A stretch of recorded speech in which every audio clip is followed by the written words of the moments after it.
యేసు ప్రభు వారి రహస్య రాకడలో ఎత్తబడిన వారు పొందుకునే కిరీటాల్లో మరొక కిరీటము వాడబారని మహిమ కిరీటము. 1 పేతురు 5:4. ఈ కిరీటమును అర్హులైన క్రైస్తవ సంఘములోని నాయకులు, అంటే వివిధ స్థాయిలలో ఉన్న దైవ సేవకులు, పెద్దలు, ఇతర సంఘ పరిచారకులు పొందుకుంటారు. ఉదాహరణకు బిషప్పులు, పాస్టర్లు, డీకన్లు, పెద్దలు మొదలైన బాధ్యతలను నిర్వర్తించేవారు.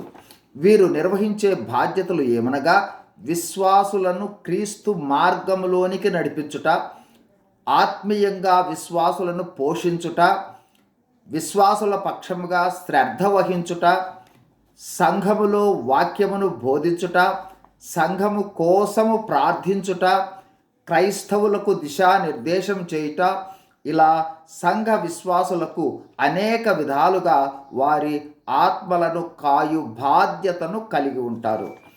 కాపరులు ఈ బాధ్యతలను నిర్వహించే నమ్మకత్వాన్ని బట్టి ఈ కిరీటము బహూకరించబడుతుంది.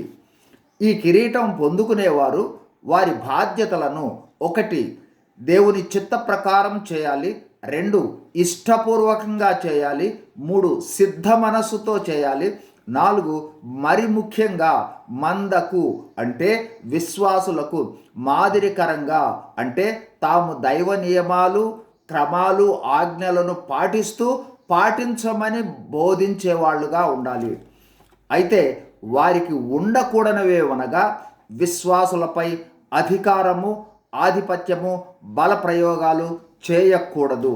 దుర్లాభాపేక్షతో పరిచర్య చేయువారిగా ఉండకూడదు. ఒక్క మాటలో క్రీస్తు మాదిరి, క్రీస్తును పోలి, క్రీస్తు బోధనల ప్రకారం కాపరత్వం చేయాలి. అప్పుడే ఘనత, మెప్పు, మహిమతో పాటు వాడబారని మహిమ కిరీటం. అన్నిటికన్నా ముఖ్యము, క్రైస్తవులు ఎవరైనా సరే క్రీస్తును పోలి జీవించుటయే క్రైస్తవ జీవన విధానం.